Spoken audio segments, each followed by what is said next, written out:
Bueno, buenas noches. En primer lugar, quiero agradecer la invitación de Guiber Marcelo y la recepción de la doctora Giovanna Allen para conversar sobre un tema que es el análisis comparativo de las constituciones de 1979 y 1993, únicamente, únicamente en los campos económicos y sociales. Deseo confirmar antes de comenzar propiamente si es que me escuchan bien. Perfecto. Sí, y en segundo lugar, la mayor parte de mi presentación va a estar vinculada con documentos que quisiera presentar, o sea, quisiera tener la oportunidad de presentar mi pantalla si es que es posible, por supuesto. ¿Me autorizan a presentar mi pantalla? Por supuesto. Ok, entonces voy a presentar la pantalla.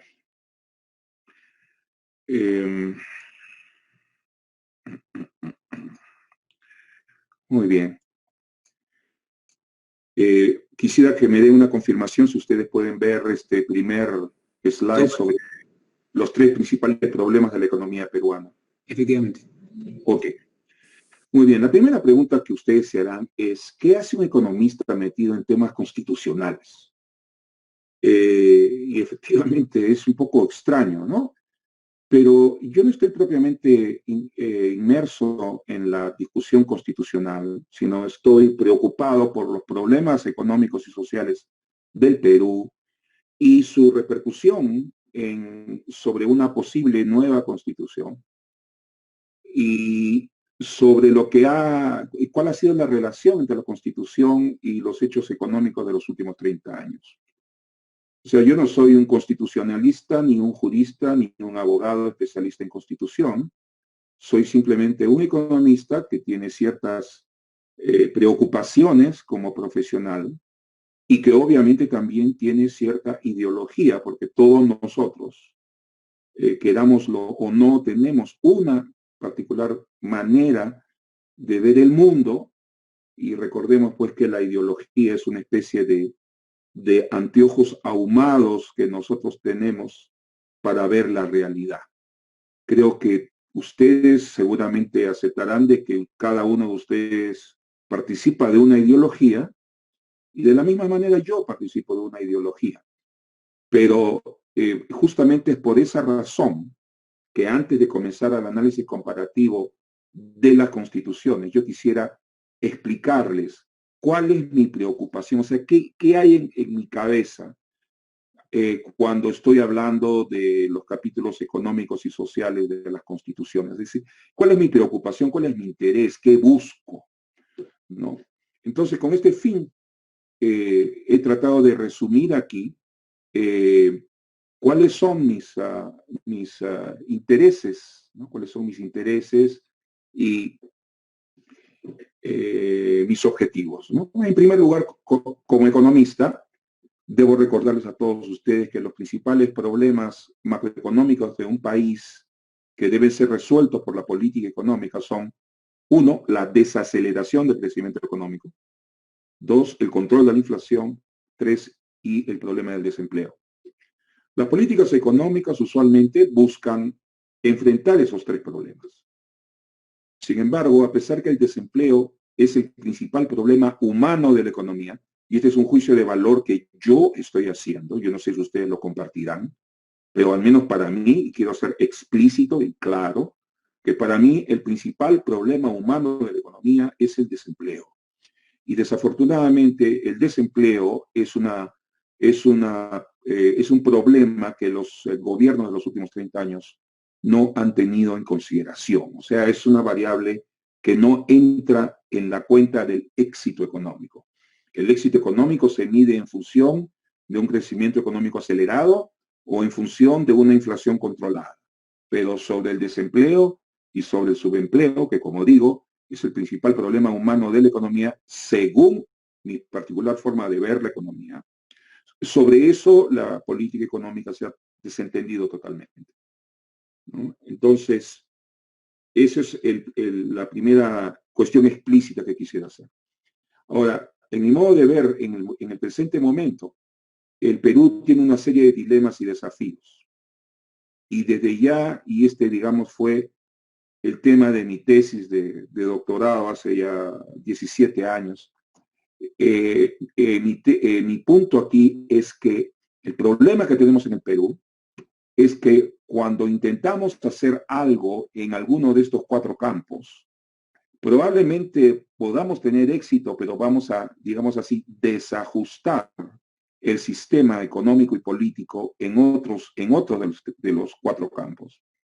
Por ejemplo, para mí, en primer lugar, el Estado y la sociedad enfrentan una deuda humana que está conformada por la insatisfacción de las necesidades básicas, como alimentación, vivienda, etcétera, la pobreza rural en primer lugar y urbana, la marginalidad, la exclusión social, la alienación de amplios sectores humanos que no se sienten incluidos y algo más que es la desesperanza, o sea, se está perdiendo la esperanza en un futuro. Eso es lo que llamo la deuda humana. Hay también una crisis económica. Hay una crisis económica y miren, aquí hay otro sesgo del expositor. Hay una crisis económica que yo la mido como la presencia permanente del desempleo y subempleo, ingresos muy reducidos, la carestía de la vida, o sea, las cosas son caras en relación al nivel de ingresos, y otros problemas como la renuencia al pago de impuestos por los sectores más ricos del país, la fuga de capitales a paraísos financieros y la transferencia a la comunidad de gastos que deberían ser asumidos por el sector público. Por ejemplo, una limitación en el número de vacantes en las escuelas primarias, secundarias y universitarias hace que las familias tengan que contratar y pagar por la educación para sus hijos. ¿Por qué? Porque el Estado contrae el gasto, obviamente en forma implícita y silenciosa, ¿no? Hay también un conflicto político. El conflicto político se manifiesta en una insuficiente participación de la población en materia de decisiones, es decir, tomas de carreteras, marchas y contramarchas, simplemente implica que nuestros representantes políticos no nos representan, que nosotros no podemos participar en la toma de decisiones realmente, ¿no? Hay una corrupción generalizada en todos los, de las autoridades, en todos los niveles, desde el nivel nacional hasta el nivel local. Y acá debo decir una cosa, corrupción siempre ha existido en el Perú, se ha agudizado, pero corrupción también siempre existe en casi todos los sistemas políticos del mundo. Lo que debería existir es un sistema anticorrupción, que por supuesto no existe ni en la Constitución del 79 ni en la Constitución del 93. Hay una terrible, escasa cultura política y yo me felicito por el trabajo que ustedes hacen de mantener un espacio para gente interesada en los grandes problemas nacionales. Pero sin embargo, nosotros nos enfrentamos a una escasa cultura política, lo que podríamos llamar una lumpenización de las personas que intervienen en política, ¿no? Insultos y contrainsultos, todo se reduce a tú eres comunista o tú eres derechista, etcétera, etcétera. Hay una ostensible manipulación de la población por los medios de comunicación, cosa que tampoco es exclusiva del Perú, porque se da en todo el mundo y en todas las épocas, ¿no? Es decir, ahora ha surgido, se está explicitando este problema, pero el problema está allí y otra vez no tenemos cómo enfrentarlo, no tenemos un sistema de cómo enfrentar esa manipulación de la población. Se violan los derechos humanos y existe una depresiva inestabilidad política que la estamos viviendo en este momento, ¿no? Finalmente, hay una gran inseguridad nacional.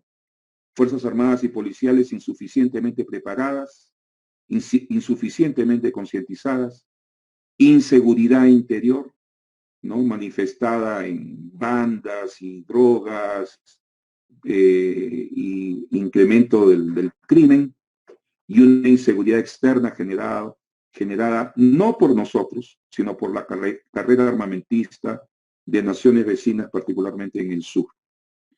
Esto es lo que tengo en la cabeza. O sea, cuando yo les converso sobre Constitución, esto es lo que tengo en la cabeza y lo digo así, abierta y explícitamente. Este es mi marco ideológico, ¿no?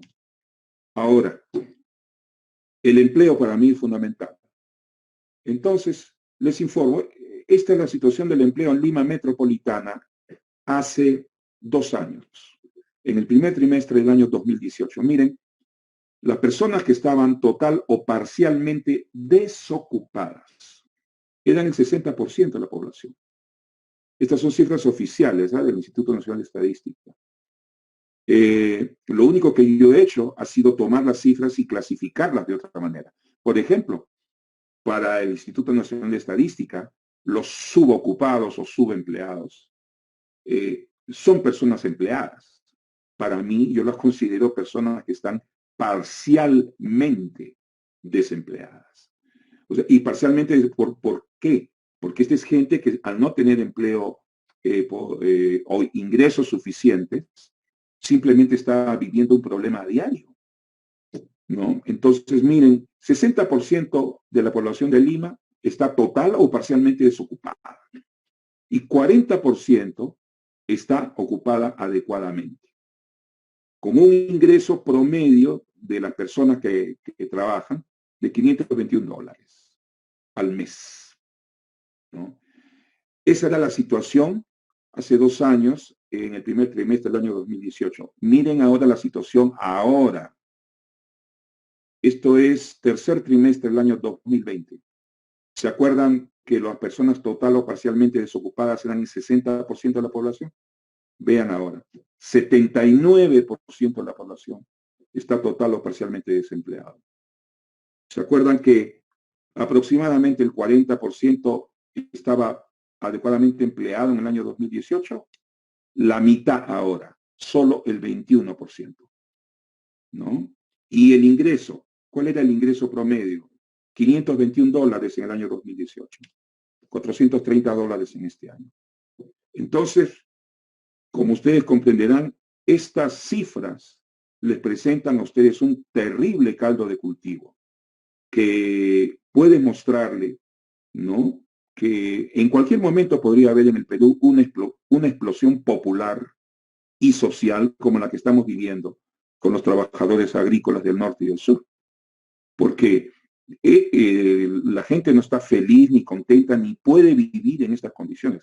Por favor, yo no quiero que se entienda que yo estoy criticando al gobierno de turno o al anterior. Simplemente, anteriormente, esta era la situación antes del COVID, ¿no? Y ahora, esta es la situación después del COVID o en pleno COVID.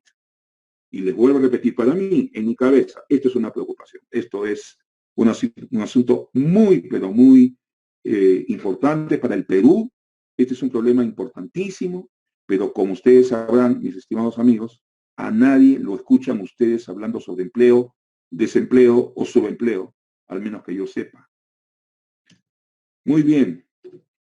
¿Y cuál es la situación social? Tenemos, redondeando, 1 millón de personas en pobreza extrema y 6,5 millones de personas en pobreza en una población de 32 millones. Estas son cifras oficiales y les adelanto que yo no las comparto. Yo creo que la población en extrema pobreza es mucho más que 1 millón de personas y que la población en pobreza es mucho más que 6,5 millones de personas. Ahora, frente a esto, quiero informarles de algo, ¿no? Quiero informarles que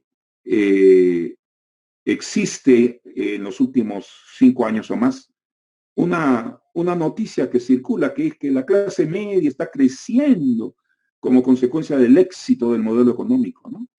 Entonces, el principal organismo que ha hecho circular esta noticia, que es aceptada por todo el mundo sin discusión, es que la clase media en el Perú está creciendo. Bueno, La clase media, esa en que nosotros pensamos de pequeños propietarios, pequeños industriales, comerciantes, profesionales liberales de ingresos modestos, maestros, oficiales de las Fuerzas Armadas y policiales. Esa clase media no se define así por el Banco Interamericano de Desarrollo. Ellos dicen lo siguiente: mire usted, señor, usted gana $12.40 al día, o sea, aproximadamente 45 soles diarios. Si usted gana 45 soles diarios, le doy una buena noticia. Usted es miembro de la clase media. Ese es el cuento del Banco Interamericano de Desarrollo, del Banco Mundial, que en el Perú hace circular el diario El Comercio, el diario Gestión, el Instituto de Política Económica del señor Abusada, que es evidentemente un instituto totalmente neoliberal, ¿no? Y nos dicen, si usted gana más de $12.40 al día y gana usted hasta $62, pero gana más de $12.40, usted es clase media, ¿no? Y estas son las noticias que, por ejemplo, fueron publicadas en el diario El Comercio, en que nos hacen ver, miren ustedes ese titular, esto es mayo de 2020, mayo del año 2020, nos dice, la clase media con ingresos diarios entre $12.40 y $62 está formada por el 43% de la población del Perú. Imagínense, el 43% del Perú es clase media. Piensen ustedes en esa información. Ahora, no olvidemos de otra cosa que tampoco se recuerda mucho, es que Lima es la segunda ciudad más cara para vivir en Sudamérica. Esa es la famosa carecía de la vida. Muy bien, vayamos a las cifras oficiales. Usted usted gasta, es capaz de gastar 352 soles en una canasta básica. Si usted gana más de 352 soles, si usted gasta más de 352 soles en una canasta básica, y asumiendo que usted pertenezca a una familia de 4 miembros, en que cada uno de ellos reciba 352, o sea, los 4 trabajan y reciben por lo menos un ingreso suficiente para cada uno de ellos comprar por 352 soles la canasta básica.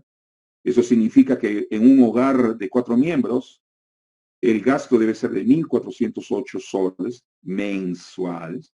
Muy bien, si su hogar de 4 personas gasta 1.408 soles en una canasta básica, usted ya no es pobre. Se lo informa el INEI. Bueno, por supuesto, yo no acepto eso. Miren ustedes, 1.400 soles es el costo del alquiler promedio de un departamento de 2 dormitorios, de 80 metros cuadrados y con un baño. Y usted me quiere decir que con 1.408 uno ya no es pobre. Bueno, prácticamente a uno le quedarían solo 8 soles para comprar la canasta básica que cuesta 352. O sea, estas cifras son un engaño, ¿no? Y lo digo así abiertamente, estas cifras son un engaño. ¿Y cómo se prueba? Además, miren ustedes todo esto es información del Instituto Estadístico. Población que presenta déficit calórico en Lima Metropolitana, 46%. Esto es segundo trimestre del año 2020. 46% de la población en Lima presenta déficit calórico. ¿Y por qué? ¿No les gusta comer? ¿Son faquires? ¿No? 40% a nivel nacional presenta déficit calórico, ¿no? Yo lo que me atrevo a sugerir es que esa es una evidencia externa de lo que significa ser pobre, ¿no? Por lo menos un 40% de la población peruana está en una situación muy difícil en materia de pobreza, ¿no? Pero veamos otros indicadores. Este es el indicador de búsqueda de atención de salud cuando usted tiene algún problema crónico. Vean ustedes el año 2020, segundo trimestre del año 2020. A nivel nacional, el 81% de las personas que tenían problemas de salud crónico no buscaron atención. ¿Qué es esto? O sea, ¿qué son estos señores? ¿Son masoquistas? ¿Quieren suicidarse? ¿Quieren morirse? No, Yo lo que propongo es que esto 81% no buscó atención porque no tenía con qué pagar los remedios o los servicios o los pagos que hay que hacer para poder ser atendido. 81%. Ahora, miren, un año antes del COVID, 60% no buscaba atención. Pero ahora con COVID ya tenemos más de 80% que no busca atención.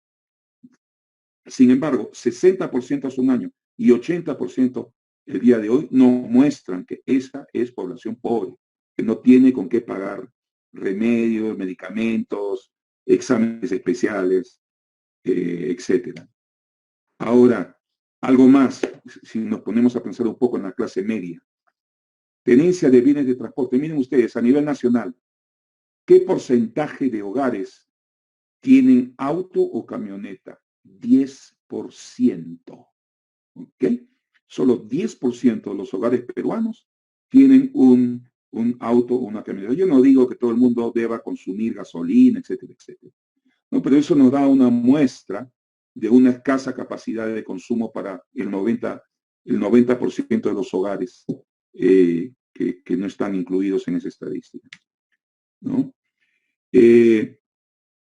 Estas son estadísticas de gasto real y yo he querido comenzar diciéndoles a ustedes, ¿no? Y dándoles a ustedes a entender que estos son mis prejuicios o mis sesgos o la ideología que tengo en mi cerebro cuando cuando conversemos acerca de las diferencias en aspectos sociales y económicos entre las constituciones del 79 y el 83. Guiber Marcelo les debe haber proporcionado seguramente un link que si ustedes quieren luego en otra oportunidad pueden ver o echarle una mirada. Aquí están resumidas, en este documento que ustedes tienen el link, aquí están resumidos las principales diferencias en materia económica y social entre la Constitución de 1979 y la Constitución de 1993. Ahora, evidentemente la primera gran diferencia entre la Constitución del 79 y la del 93 es la concepción del rol económico y social del Estado. ¿No? La Constitución del 79 se fundamenta en principios de justicia social, ¿no? Y plantea, ¿no?, que las bases del régimen económico son principios de justicia social orientados a la dignificación del trabajo como fuente principal de riqueza y como medio de realización de la persona humana. Evidentemente, esta es una orientación social de la Constitución de 1979. La Constitución del 93 no dice nada absolutamente de eso.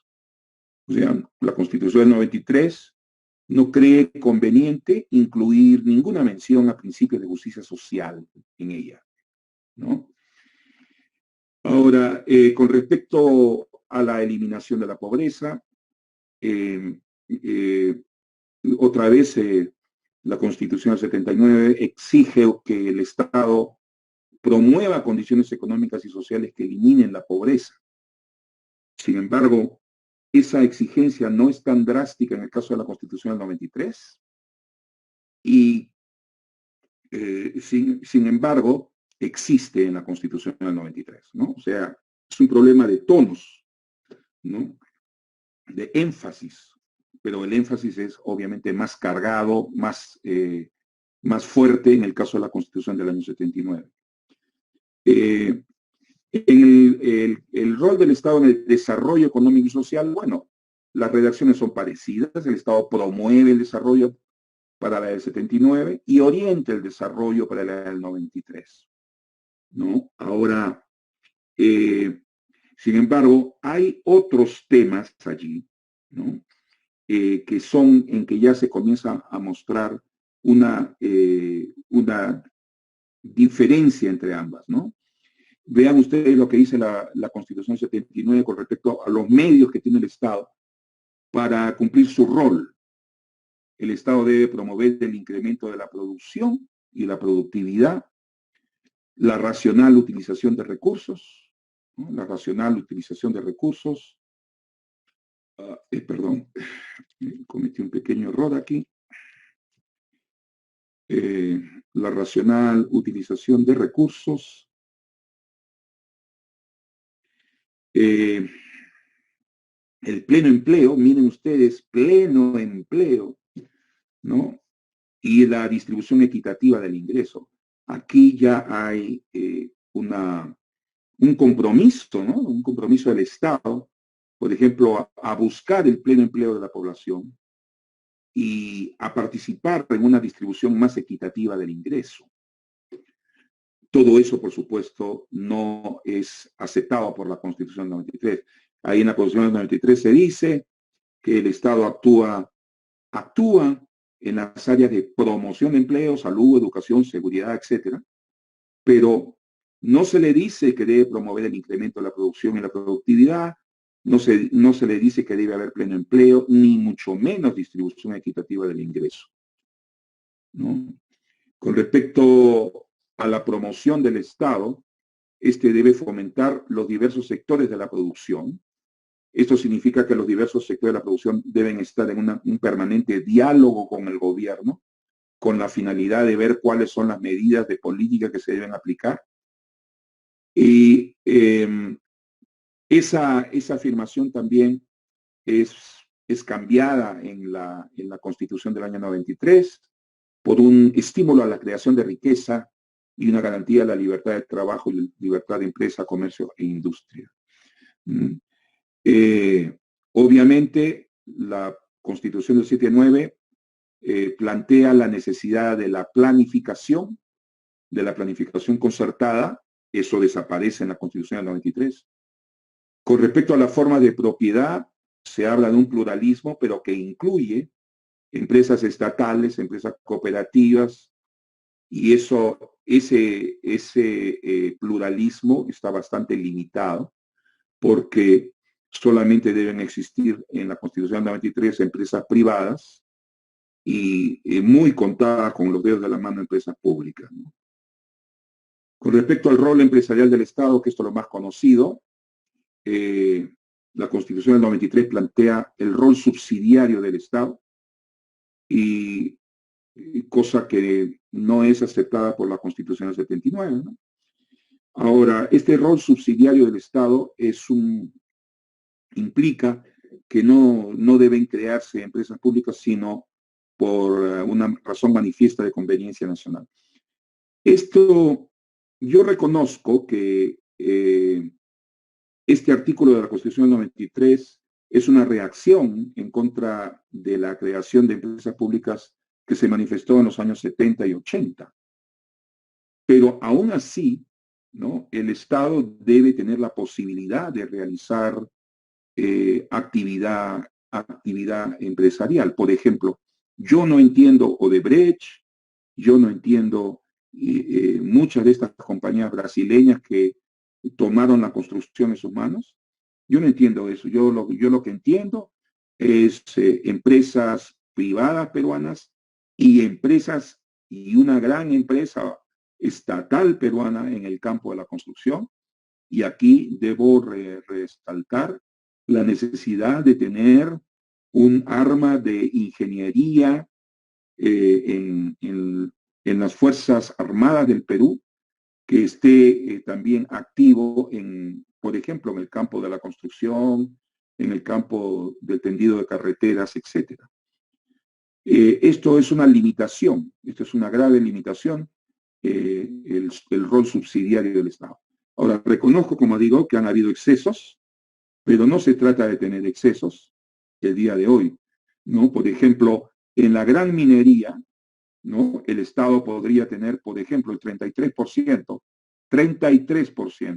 del capital accionario de esas empresas de la gran minería, lo cual limitaría muchísimo el juego que tienen las empresas extractivas con respecto a la declaración de su producción y exportaciones y sobrevaloración de importaciones, subvaluación de exportaciones, juegos con el tipo de cambio, cuentas offshore y una serie de problemas similares. Creo que ese es algo que tiene que desaparecer de la Constitución, ese impedimento que se hace el Estado para poder tener presencia en la actividad empresarial.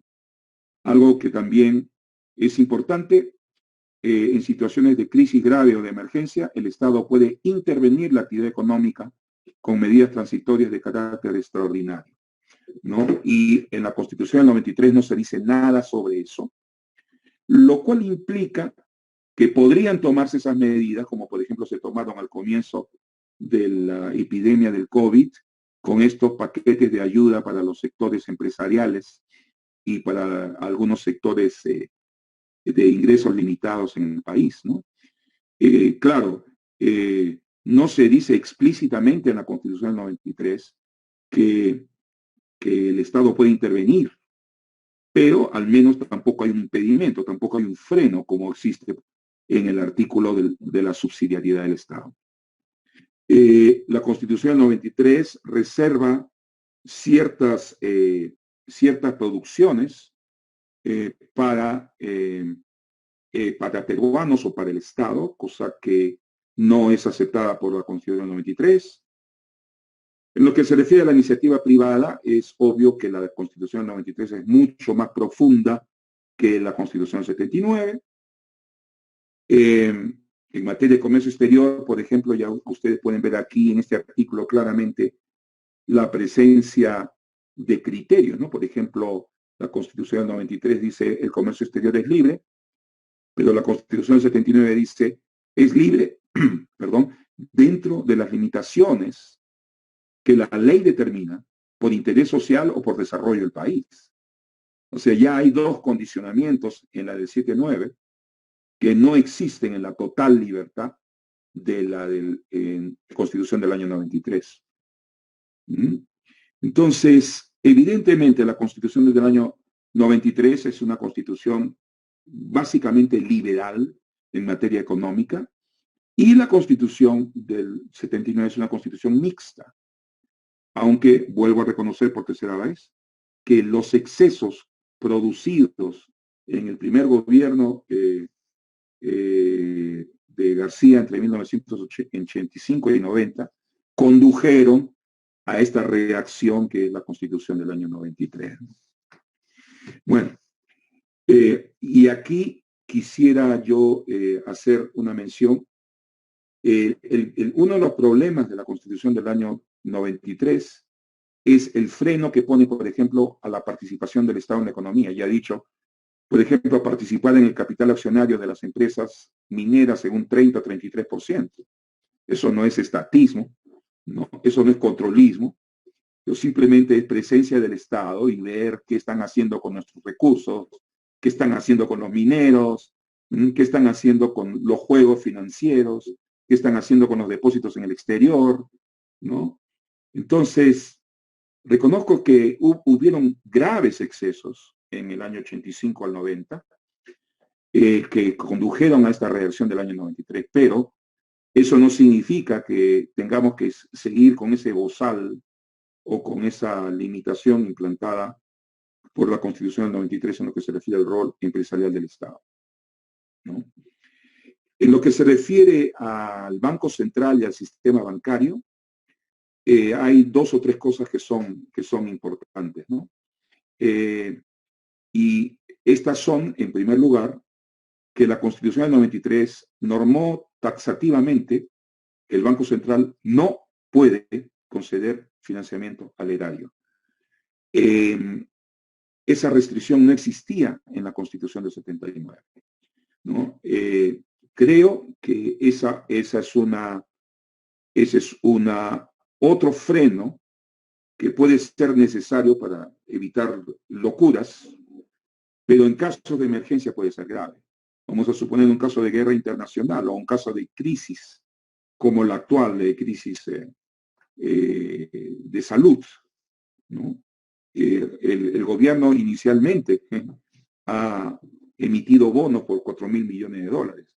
Pero el problema del Perú no es 4.000 millones de dólares. El problema hasta hace algunos meses era 20.000 millones de dólares.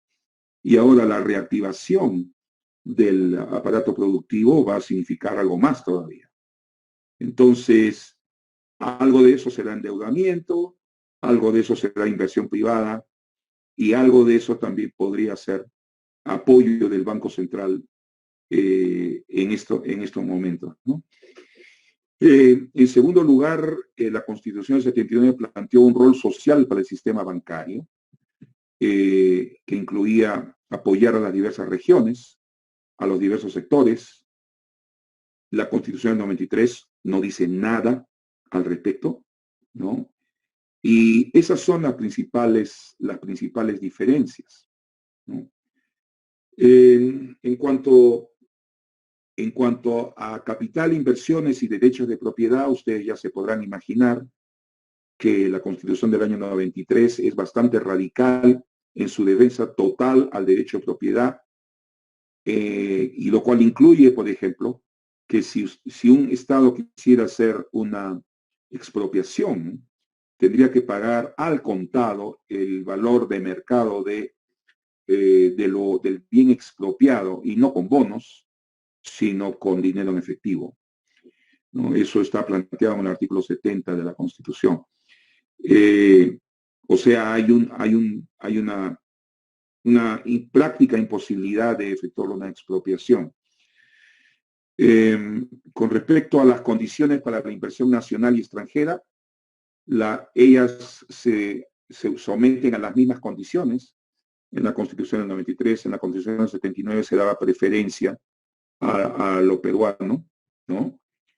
Y con respecto a la propiedad de extranjeros, dentro de los 50 kilómetros de fronteras, la limitación existe en ambas, pero las excepciones solamente se pueden dar por ley, en el caso de la del 79, o por un decreto supremo, en el caso de la del 93, que es algo mucho más simple porque es aprobado por el Consejo de Ministros, ¿no?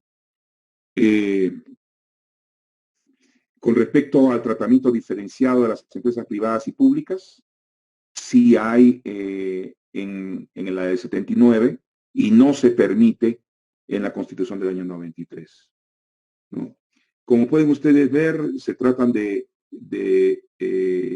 constituciones que tienen bastante claras sus orientaciones. La Constitución del 93 es liberal, ¿no? La Constitución del 79 es una constitución mixta, en el sentido que es liberal, pero que también permite la acción del Estado, ¿no? Con respecto a, hay otros temas que están vinculados en esta parte, pero vamos en sacrificio del tiempo, que ya creo que me estoy pasando. Con respecto a las condiciones sociales, este es uno de los campos más claros en los cuales la Constitución del 93 da un paso atrás y la Constitución del 79 da 3 pasos adelante. Entonces es bastante marcado la diferencia. Les había sugerido que ustedes vean los vídeos de Aya de la Torre cuando fue a inaugurar la Asamblea Constituyente, y prácticamente, se lo voy a decir con toda claridad, prácticamente Aya de la Torre entendía la Constitución como un plan de gobierno. O sea que muchos de los derechos planteados en la Constitución 79 en el año 1979 eran irrealizables o estaban a un 10% o a un 5% de realización.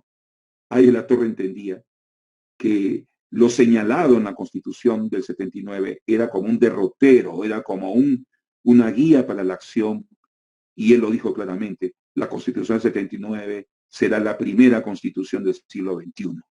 Desafortunadamente no fue así, en mi opinión, pero entiendan ustedes la lógica de Aya, ¿no? Él veía en estos derechos que vamos a examinar ahora, él veía una posición constructiva como una guía para los gobiernos a partir del año 1979, ¿no?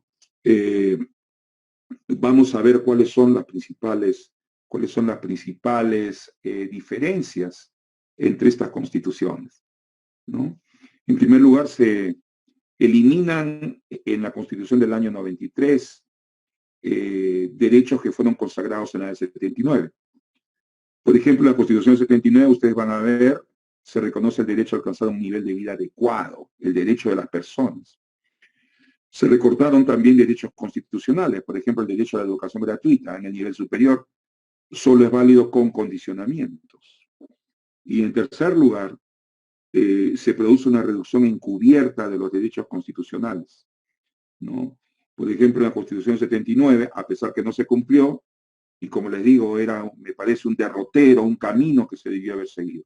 20% de los ingresos ordinarios del gobierno deberían dedicarse a la educación, pero esa reducción aparece clara en la Constitución del año 93, porque allí no se incluye ese factor del 20% dedicado a la educación. Entonces aquí ustedes pueden ver claramente las diferencias, ¿no? En la Constitución del 79, los peruanos tienen derecho a alcanzar un nivel de vida adecuado, silencio en el 93. El Estado debe atender preferentemente la provisión de las necesidades básicas de la persona y de la familia. Desaparece eso en la del año 93. Todos los peruanos tienen derecho a la protección integral de la salud. En la del 93 tienen derecho, pero no a la protección integral, solamente a la protección de la salud, ¿no? El Estado facilita a todos los peruanos el acceso igualitario, más o menos la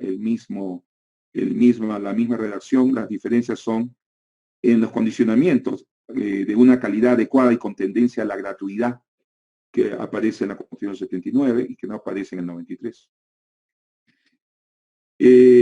Aparece, por ejemplo, miren ustedes, el derecho a una vivienda decorosa. Las familias peruanas tienen derecho a una vivienda decorosa. Artículo 10 de la Constitución 79. Obviamente eso no se cumplió, pero como les digo, para Haya de la Torre, no hablo para el APRA, para la cabeza de Haya de la Torre, ¿no? La idea era, ok, vamos nosotros por este camino en algún momento, en 20 años, en 30 años, a que finalmente la gente tenga una vivienda decorosa en el Perú, ¿no? La educación gratuita en instituciones estatales existe. En la del 93 aparece, pero hay ahí sutilezas, ¿no? Por ejemplo, hay educación gratuita en las instituciones estatales, pero ¿qué hay acerca de las vacantes ofrecidas, ¿no? Entonces, como no hay vacantes, usted tiene que ir y pagar su educación primaria o su educación secundaria o su educación universitaria o técnica. Esas son las sutilezas que se hacen en la Constitución del año 93. Hay la Torre, ¿no?, un partidario, ¿no?, total de la educación gratuita de calidad. Hay también otras prescripciones. Aquí está la del financiamiento de la educación. No menos del 20% de los ingresos ordinarios del presupuesto del gobierno central debe asignarse a la educación. Vean, eso desaparece en el 93. La educación tiene prioridad en la asignación de los ingresos ordinarios. Tiene prioridad, o sea que si los otros gastan 4 o 5%, la prioridad seguramente será 6%. Estas son las principales diferencias en materia de condiciones sociales, y finalmente las principales diferencias también se pueden observar en materia de condiciones laborales, ¿no? Y aquí lo pueden ustedes ver. En la Constitución del 79 hay una declaración de reconocer al trabajo como fuente principal de la riqueza. Prácticamente todo esto no existe en la Constitución del 93. Hay un reconocimiento al derecho de estabilidad en el trabajo, no aparece en la del 93. Se habla de un seguro de desempleo en el artículo 13. Reconozco que no se hizo nada desde el año 80 hasta el año 1993 en materia de creación del seguro de desempleo. Pero eso es porque aquellos que estábamos en el gobierno nos olvidamos que este era el plan de gobierno de Haya de la Torre, ¿no? El plan de gobierno era su utopía social, ¿no? Crear en algún momento seguro de desempleo. Y esto no es comunismo, ni es socialismo, esto es, el seguro de desempleo funciona excelentemente en países como Estados Unidos y debe funcionar en el Perú, que existe en Chile porque no va a poder funcionar en el Perú. La Constitución del 79 acepta la participación en la gestión, participación en la propiedad, cosas que no existe en la 93. Se habla de una igualdad de remuneración para hombres y mujeres, no existe en el 93. Se habla de un sistema de asignaciones familiares para los trabajadores con familias numerosas, no existe en el 93. Se habla de, como un derecho constitucional, se habla de una remuneración extraordinaria para los trabajos realizados fuera de la jornada diaria. Eso no aparece en la Constitución del año 93, ¿no? Entonces, voy a mover un poquito esto. El trabajo, perdón, trabajo realizado fuera de la jornada diaria debe remunerarse de manera extraordinaria, dice la Constitución. La Constitución del 93 no dice absolutamente nada sobre eso. La compensación por tiempo de servicio sí aparece en el 79. En el 93 no aparece, aunque después se dio una ley de compensación de tiempo de servicio que algo ha sido así con una disposición constitucional. En el caso de los turnos laborales, para trabajo nocturno, eso está previsto en la del 79, pero no hay mención en la del año 93. Asimismo, en lo que se refiere a la sindicalización, existe la sindicalización sin autorización previa en el año 79. También existe la sindicalización en el año 93. Pero lo que no existe en el 93 es la posibilidad de que los sindicatos se agrupen y creen federaciones o organismos sindicales de grado superior. Estas son las principales diferencias que he encontrado en materia de económica y social entre las dos constituciones de 1979 y 1993. Me detengo aquí porque ya creo que he hablado 45 minutos y por lo tanto creo que tenemos que entrar a un diálogo en que ustedes planteen sus ideas al respecto, sus propias ideas, preguntas, cuestionamientos, críticas. En todo caso, he sido bastante honesto al decirle, este es mi marco ideológico, esta es la manera como veo los problemas del Perú y por ello mis opiniones en cuanto a las constituciones. Muchas gracias por su atención.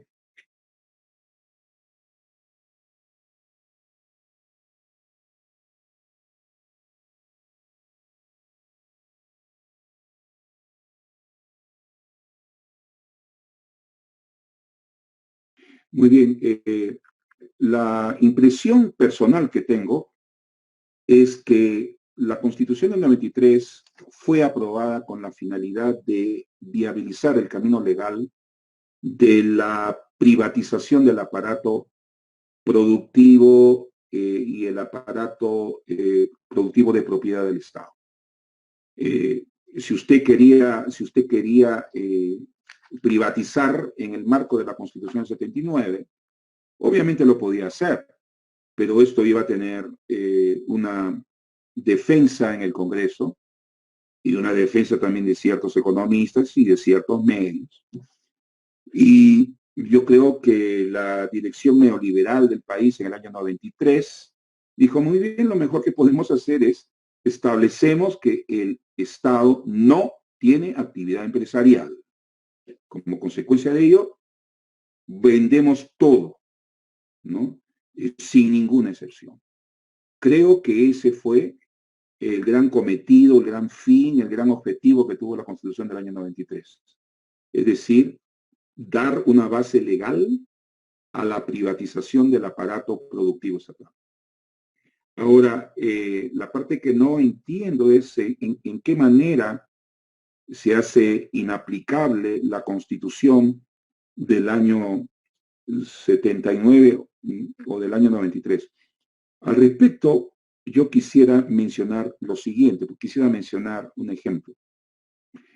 Se habla mucho de, y lo he visto en los últimos 15 días, que países como Estados Unidos tienen una constitución que prácticamente nunca se ha cambiado y que ese es el ejemplo a seguir, ¿no? Entonces, sobre esto hay 2 o 3 observaciones. La primera de ellas es que, si bien es cierto, hay una constitución de los Estados Unidos, esa constitución de los Estados Unidos ha sufrido 17 enmiendas constitucionales. Y no solamente eso, cada estado, yo vivo en el estado de Colorado, nosotros tenemos una constitución aquí, que es la constitución del estado de Colorado. Por supuesto, en el marco de la Constitución Nacional. Pero el estado de Colorado tiene una constitución, al igual que cada uno de los 50 estados. O sea, vaya contando, Constitución Nacional más 50 constituciones estatales. Y cada uno de los territorios que son administrados por Estados Unidos, como Guam, por ejemplo, tienen sus propias constituciones territoriales. Y territorios hay 15. O sea, tenemos nosotros 66 constituciones en Estados Unidos. Pero esa es la observación número 1. La observación número 2 es que la Constitución de Estados Unidos no es como la Constitución del año 93, que va a decir, por ejemplo, queda terminantemente prohibida la actividad empresarial del Estado o la intervención del Estado en la economía. La Constitución de Estados Unidos no frena eso. Si bien la Constitución de Estados Unidos no dice el Estado podrá intervenir en la actividad económica con medidas de carácter extraordinario en situaciones de emergencia. Si bien no hay un artículo de esos, tampoco hay un freno, tampoco hay una barrera. Y pongo los ejemplos. Roosevelt tuvo que luchar con una gran oposición, pero finalmente Roosevelt hizo un esfuerzo muy grande en lo que se refiere a gasto público para poder enfrentar la recesión y el desempleo de los años 30. Y no solamente eso, cuando crea la seguridad social, imagínense, seguridad social administrada por el Estado, ¿no? Entonces, eso nadie dijo, eso es comunismo, eso es socialismo, ¿no? Y eso es lo que pasa al día de hoy. En las recientes elecciones hubo un candidato que hubiera sido el que a mí me hubiera gustado que gane, que era Bernie Sanders, que proponía el seguro médico universal. Pero desafortunadamente lo bloquearon y finalmente no ganó las elecciones. Pero la Constitución de Estados Unidos no iba a impedir que, si es que la opción política determinaba la creación de un sistema de seguro social universal, ¿no? Que eso se iba a bloquear, es decir, se podía hacer. En el Perú la cosa es distinta, ¿no? La Constitución del año 93 bloquea cosas, ¿no? Por ejemplo, el Banco Central no puede dar financiamiento al erario. Reconozco que esa es una respuesta a los excesos que se produjeron entre el año 85 y el año 90, ¿no? Y yo, mientras fui el último ministro de Economía, entre mayo del 89 y julio del 90, participé de eso porque había que pagar planillas del Estado y había que pagar a los médicos, había que pagar a la policía y había que pagar a los maestros. Y en un marco de que no hay préstamos y no hay posibilidad de contratar deuda, ni de emitir bonos, ¿no? En ese marco, ¿cuál es el único mecanismo de financiamiento? Es el Banco Central, ¿no? Y más aún, nosotros no vivíamos en el año 89-90 una situación de angelitos. Teníamos al Sendero y al MRTA haciendo de las suyas en el país. Ya la gente no se acuerda, por ejemplo, que el MRTA atacó mi casa. Y si bien no mató a nadie de mi familia, pero mi abuela sufrió un ataque cardíaco. Y un policía fue asesinado por el MRTA, un pobre policía de calle, ¿no? Que estaba con su patrullero ahí prestando seguridad a la casa donde estaba en ese momento mi familia. Entonces, Yo pensaba y decía, Dios santo, ¿y si no pido financiamiento, qué pasa? No le pagamos a los maestros, no pasa nada, no le pagamos a los maestros, no le pagamos a los médicos. Entonces, no. Como les digo, en un marco en que no había posibilidad de contratar financiamiento al exterior, ni tampoco había la posibilidad de emitir bonos, a no ser bonos internos colocados obligatoriamente en el sistema bancario nacional.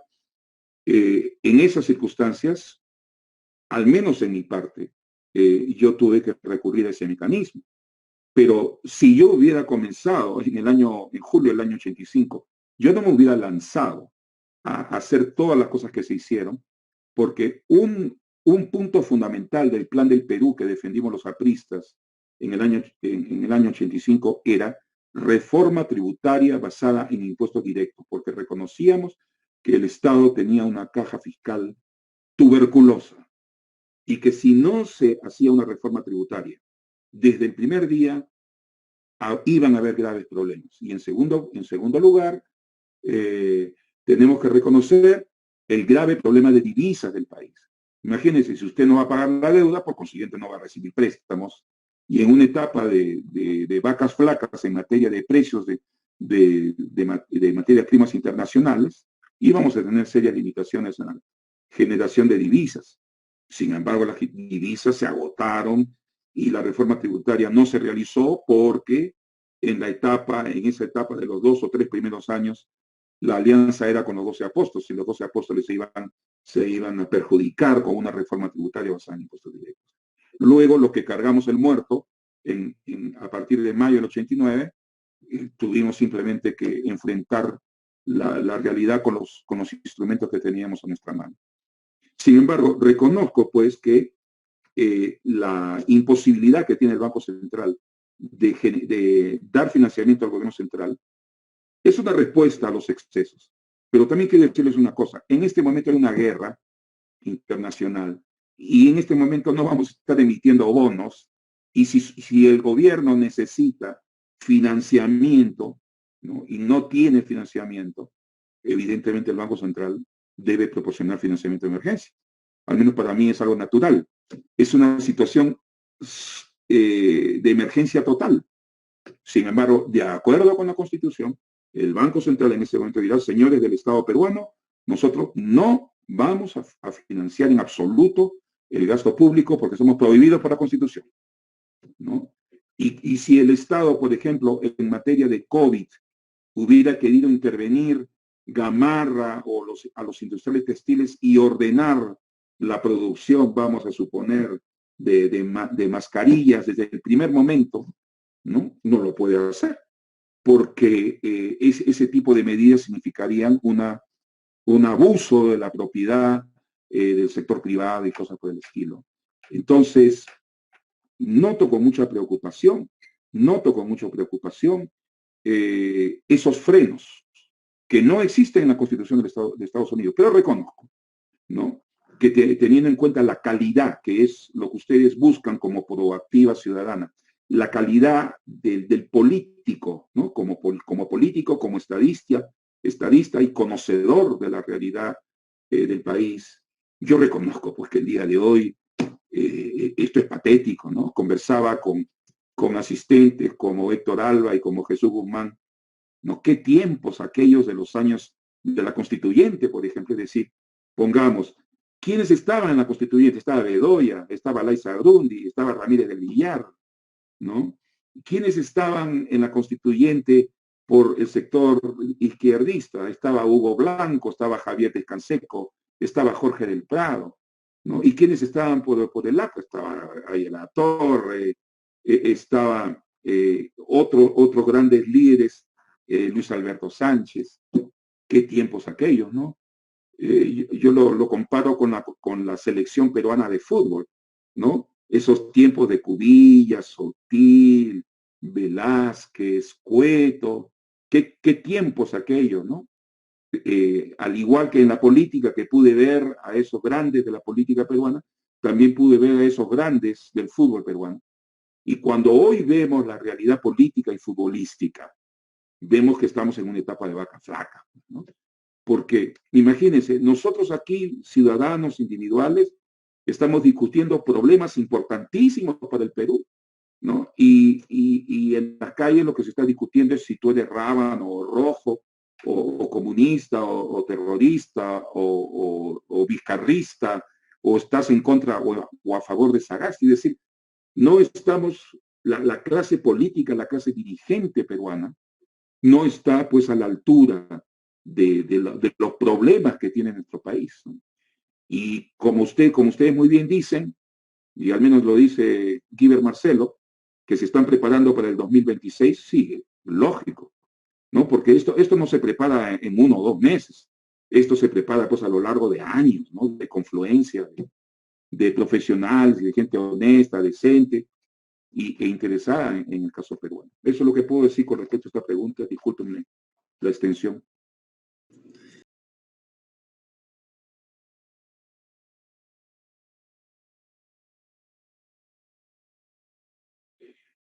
Bueno, yo participo de ese comentario en gran parte, ¿no? Esa es una preocupación que también conversábamos con Jesús y con Héctor Alba, ¿no? Es decir, Dios santo, ahora convocamos a una asamblea constituyente y ¿qué nos va a salir? Nos va a salir Marta Chávez, no sé, eh, algún lumpen atlanista, nos saldría de repente la señorita Carlita García, a quien yo llamo cariñosamente Charlita García, ¿no? Que como ustedes saben no tiene la más mínima idea de dónde está parada en materia de política y en materia de Estado y en materia de cuestiones de Estado. Me imagino, por ejemplo, la señorita Charlita García, ¿no? En un cuarto de decisiones respecto a un enfrentamiento fronterizo, ¿no? En la frontera con Ecuador o en la frontera con Chile. Ya me imagino eso.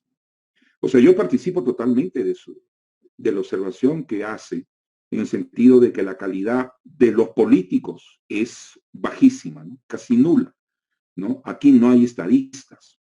Y los propios cabecillas políticos se han preocupado en que no haya formación de cuadros y formación de líderes. En este caso pongo el ejemplo directo de Alan García. Alan García se preocupó a lo largo de toda su vida, tanto a nivel nacional como a nivel partidario, de que no hubieran números 2, ni números 3, ni números 4, ni números 5, ni números 6, ni números 7, ni números 50, ni números 60, ¿no? Lo que él quería era simplemente lo que hay ahora en lo que se llama el partido alanista, que es lumpen, ¿no? O sea, por ejemplo, si un alanista estuviera el día de hoy en esta reunión, ya se imaginarán la cantidad de groserías y adjetivos que me va a indignar. Porque en un partido al cual le han quitado programas, le han quitado ideales, le han quitado valores, le han quitado principios, ¿qué es lo único que queda? Solamente el insulto y la mala palabra y la grosería, ¿no?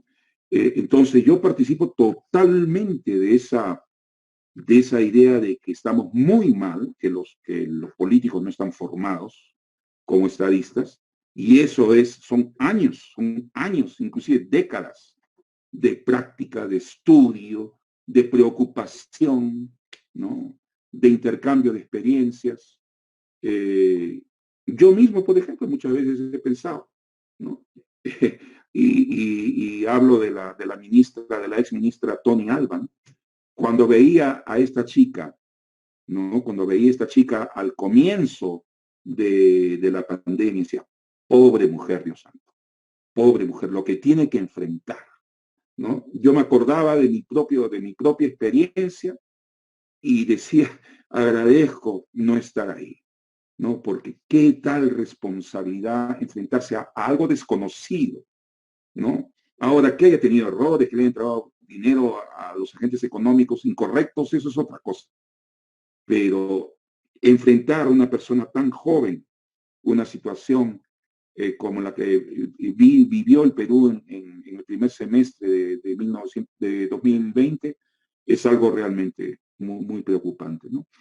Entonces, justamente por ese temor a qué es lo que vamos a elegir, ¿no? Es que nosotros planteamos la restitución de la Constitución del año 1979. Y planteando la restitución de la Constitución del año 79, creemos en la necesidad de un compromiso de los políticos en el sentido de no entrar en excesos y observar a lo largo de un año, ¿no? de puesta en vigencia de la Constitución, de nueva vigencia de la Constitución del 79, ¿no? De un año o de 2 años. Sí, bueno, esta Constitución está funcionando, pero tiene este pequeño problema, tiene este problema mediano, tiene este problema grande, en esta área, en esta otra área. ¿Qué hacemos? ¿Nos vamos a una asamblea constituyente a 2 años después? ¿O nos vamos a un congreso que haga reformas constitucionales sobre la Constitución del 79? Ahora, yo he sido explícito en decir de que tengo mis propios valores y sesgos ideológicos, ¿no? Y por lo tanto, por eso es que yo planteo la Constitución del 79, por eso es que planteo hacer las reformas sobre la Constitución del 79 y no sobre la Constitución del 93. Además de porque creo que la Constitución del 79 es realmente un plan de gobierno, ¿no? Como gobernante, usted con la Constitución del 79, usted puede decir, muy bien, señores, miren, la Constitución habla de que todos los peruanos tienen derecho a una vivienda decorosa. Entonces, en este quinquenio, para cumplir con ese principio constitucional, nos proponemos hacer A, B y C. A mí me gusta eso. Veo la Constitución como un camino a seguir y lo veo, ¿no? Y creo que esa fue la forma como Haya concibió la Constitución del 92. Así la vio, esta es la Constitución para el siglo XXI, este es un plan de gobierno, ¿no? Ojalá que todos participen, porque que todos los peruanos tengan una vivienda decorosa, eso no es un principio comunista, ni socialista, ni fujimorista, ni alanista, ni nada por el estilo. Es decir, es un principio humanista que debía ser aceptado por todo el mundo, ¿no? Entonces, yo veo ese procedimiento, restitución de la Constitución del 79, observación del funcionamiento de la Constitución del año 79 por 1 o 2 años, y luego, de acuerdo con las experiencias que vivamos, sí, muy bien, vamos a un proceso de reforma sobre la Constitución del 79 o vamos a una asamblea constituyente para escribir de cero una nueva Constitución. Creo que eso es lo que puedo decir con respecto a este comentario del señor Mario González.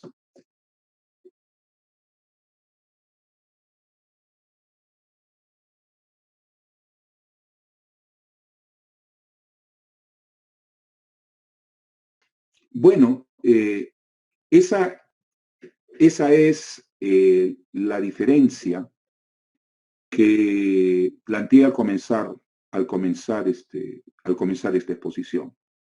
Para un economista frío, para un economista que simplemente es un economista, que no tiene ninguna emoción social, y de esos profesionales hay muchos, hay abogados y médicos y policías que tampoco tienen ninguna emoción social. En un país con decenas de millones de gente pobre.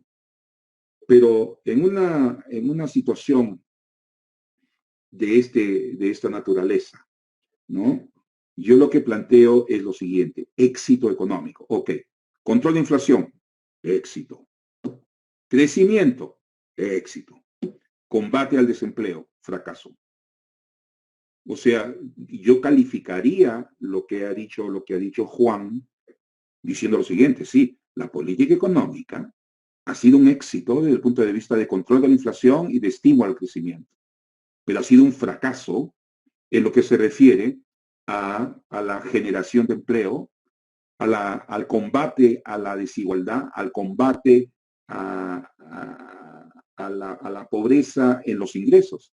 Es decir, estos son 30 años, ¿eh? Son 30 años de neoliberalismo y la mayor parte del Perú tiene sueldos de hambre o salarios de hambre, ¿no? Hay veces cuando veo que noticias de que los hospitales no tienen ciertos insumos, me acuerdo del año 89. Okay, claro, me acuerdo del año 89, esta era la situación que enfrentábamos. Y 30 años después de éxitos económicos y de 72.000 millones de dólares en reservas, tenemos esta situación, ¿no? Entonces, Éxito económico, sí, en materia de inflación y en materia de crecimiento. Fracaso en materia de generación de empleo. Yo lo que pediría es que se incluya esa variable. Ahora, como ustedes comprenden, en la Constitución del 93 no hay nada que constriña o que exija esa contemplación al empleo. Entonces, yo me pregunto, ¿no va a venir, por ejemplo, el McDonald's al Perú porque se pague un poco mejor a sus trabajadores? Y bueno, si no viene McDonald's, bueno, vendrá Burger King, pues, ¿no? O vendrá Chili's o vendrá algún otro. Para los apristas, nosotros tenemos una frase que siempre nos repetía Aya, ¿no? Se tiene que negociar con el imperialismo y por lo tanto se tiene que negociar con el capital interno también. Sí, se tiene que negociar. La cuestión es cómo negociar, ¿no? Eso es algo muy claro para los apristas. Entonces, que existe una relación entre la Constitución, bueno, parte de esos 72 mil millones de dólares en reservas proviene de la venta de las empresas públicas, ¿no? que fue convertida en miles de millones de dólares. Y eh, parte también ha sido a partir de ciertos beneficios de los que han gozado los empresarios, como contratos de estabilidad tributaria a un nivel de impuestos muy bajo, ¿no? O permitir una serie de liberalidades a grandes empresarios que están vinculados al sector extractivo. Aquí no estamos hablando de Microsoft, no estamos hablando de Facebook. Esas no son las inversiones que vienen al Perú. Al Perú lo que viene, la inversión que hay es la inversión minera, la inversión petrolera, ¿no? Y ahora la inversión en materia agrícola. Entonces hay que reconocer que este tipo de inversión necesita el recurso no renovable, en primer lugar, y necesita también la mano de obra que muchas veces es pagada con miserias, ¿no? Por ejemplo, yo no entiendo, nunca entendí, muchos apristas tampoco entendieron cómo persistieron estas empresas de los servicios, ¿no? Pero ahí está la empresa de los servicios, y el día de hoy tenemos esa empresa de los servicios quitándoles parte de su remuneración que va a las ganancias de esas empresas a trabajadores que están pues, en el último nivel de ingresos. Entonces creo, y al menos pienso que hay éxito en dos sectores, pero también hay fracasos en el sector de empleo y en el sector de mejores remuneraciones. Y implica también ciertas cosas como el seguro de desempleo, ¿no? Que tienen que ser considerados. Mucho se habla de que no debe haber y que no hay estabilidad laboral. Aquí en Estados Unidos no hay estabilidad laboral, pero hay seguro de desempleo, que no es perfecto porque no apoya a todo el mundo, hay muchos que no están incluidos, pero en el Perú es algo que sería necesario. Y por supuesto, no estoy hablando de un seguro de desempleo al estilo Kuczynski, que planteaba desaparecer la compensación de tiempos servicios y cambiarla por el seguro de desempleo, ¿no? Lo que planteo es que el seguro de desempleo que estaba en la Constitución del 79 comience a ser implementado con la participación de los grandes empresarios, ¿no? Y de los medianos empresarios. Eso es lo que puedo decir con respecto a Juan, es decir, de acuerdo con él en crecimiento e inflación, pero en desacuerdo implícito con el problema del desempleo y de las magras remuneraciones que se reciben en el Perú.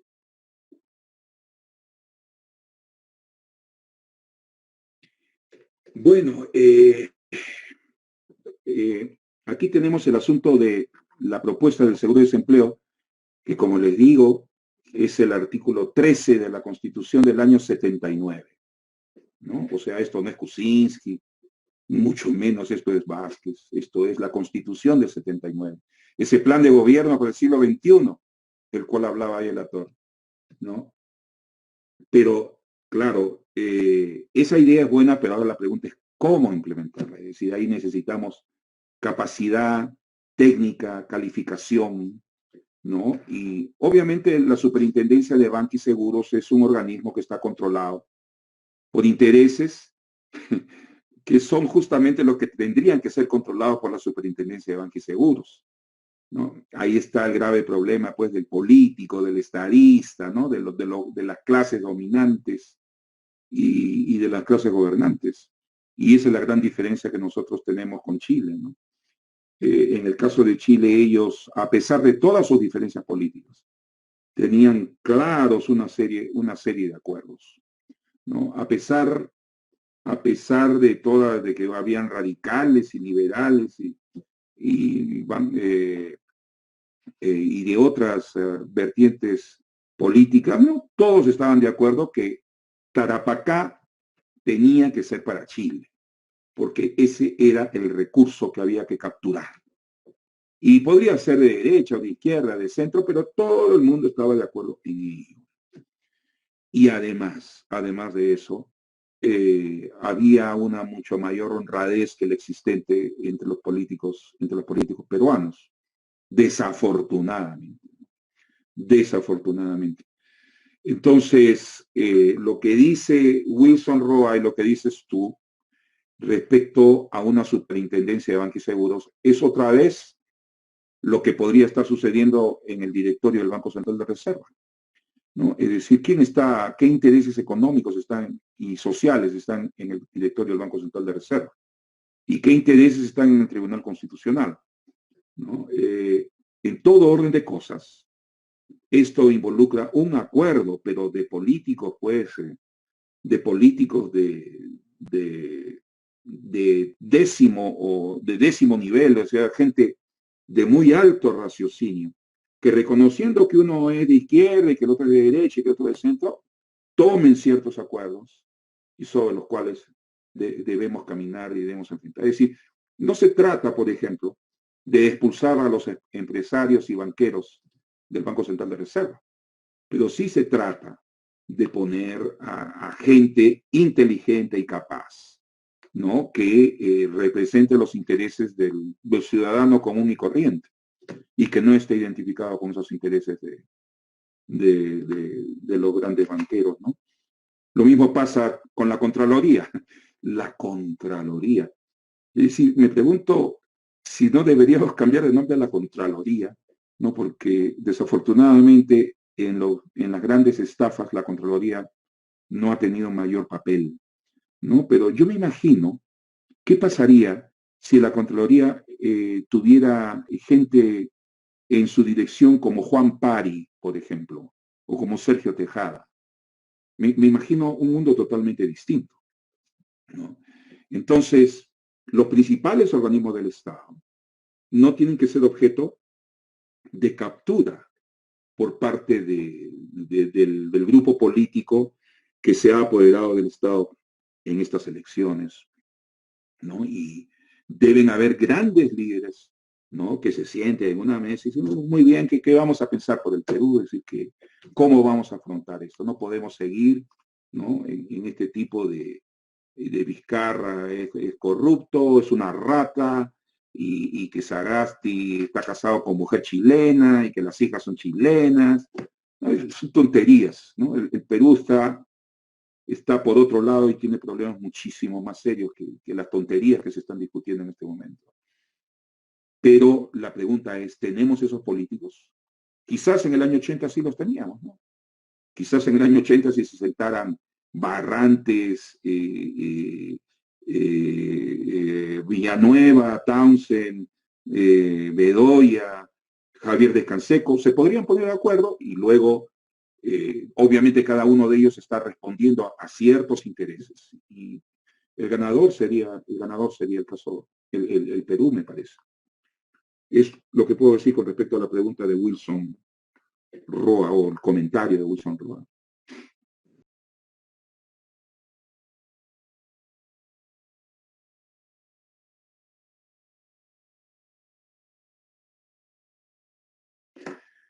Porque esa, porque esa identidad, esa búsqueda de comunión política entre 1990 y el año 2020 significó comulgar en con el modelo económico neoliberal. Es decir, ni el Hugo Chávez peruano, que fue Humala, al menos de boca, ¿no? Ni García, que también era centroizquierda, según las publicaciones internacionales, ninguno de ellos cambió el modelo económico neoliberal. Hoy, por ejemplo, cuando participo en Facebook o en Twitter y veo al lumpen alanista hablar muy bien de las tomas de carreteras y de los héroes, no simplemente le digo, pero tú no te acuerdas que durante el gobierno de García, él hablaba mucho de los ciudadanos, ¿no? de primera clase, ¿no? O sea, los 400.000 selváticos al que él llamaba nativos y que son tan peruanos como nosotros, porque yo también soy nativo, eh, todos somos nativos y todos somos ciudadanos, simplemente no hay ni de primera ni de segunda, ¿no? Pero ahora ya no se acuerdan de la masacre de Bagua, de la terrible masacre de Bagua que marcó ese gobierno, ¿no? Y simplemente ha habido una identidad, una identificación, que es la identificación neoliberal. Pero lo que estamos viviendo ahora, lo que estamos viviendo ahora con esta acumulación de déficit en materia social, en materia de desempleo, en materia de ingresos, en materia de oportunidades, esta desesperanza generalizada obliga a una nueva concertación distinta, con gente distinta. Ahora, se puede concertar entre, no sé, entre quien yo estoy alejado del Perú por 30 años y no sé, ustedes están allí, me imagino que podrán decir quiénes son, si es que existen, pero lo veo difícil, ¿no? Lo veo muy difícil y coincido, lo repito por segunda vez, en lo que ustedes dicen en el año 2026. La pregunta es, ¿llegaremos al 2026? Porque con las cifras que yo les he entregado al día de hoy, ustedes podrán darse cuenta que lo que está pasando en las carreteras no es agitador ni nada por el estilo. Es decir, ya el hartazgo es total, ¿no? La desesperanza es total y al diablo, pues vamos a la protesta. Eso es un hecho muy importante que estamos viviendo el día de hoy. Y García no cambió nada porque él estaba identificado, es decir, Fujimori, Toledo, García, ¿no? Humala, Kuczynski, Vizcarra y Sagasti, todos ellos coinciden en la mantención del modelo económico neoliberal. Todos ellos coinciden en que estamos muy bien en inflación, que estamos bien en crecimiento, que tenemos muchas reservas y que ya vamos a ser país del primer mundo. Es el cuento que también cuentan, no solamente el cuento del crecimiento de la edad media, de la clase media, perdón. Bueno, eso es lo que podría decir a Wilson Roa.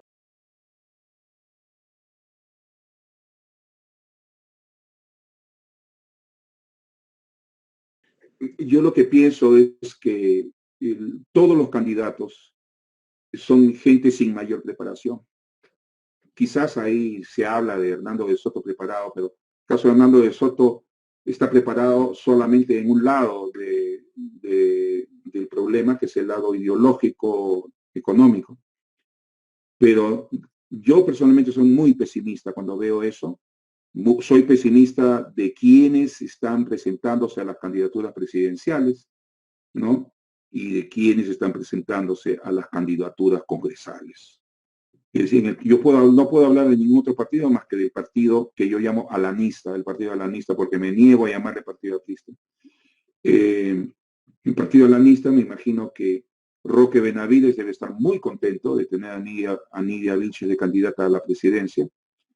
Y por otro lado, todos los defensores del modelo neoliberal deben estar muy contentos de tener a la señorita Carla García de cabeza de lista parlamentaria por Lima, ¿no? Es decir, un partido que ha tenido tantos parlamentarios de tanto brillo y de tanta preocupación por el Perú, ahora tenemos lo que tenemos. Por consiguiente, soy totalmente pesimista,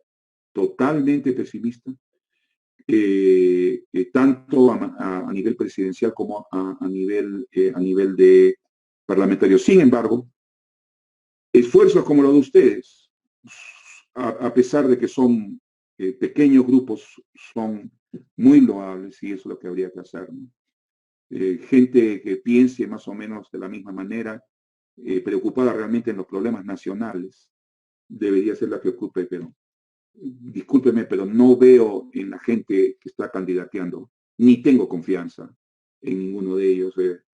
Por ejemplo, este señor Julio Guzmán más parece un candidato a presidente de Israel que candidato a la presidencia peruana, porque su interés es defender los intereses de Israel.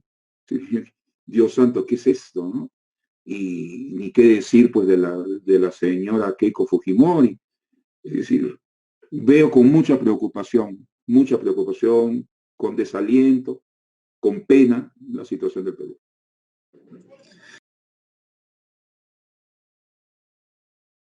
Bueno, les agradezco nuevamente su amabilidad de haberme invitado. Muchas gracias.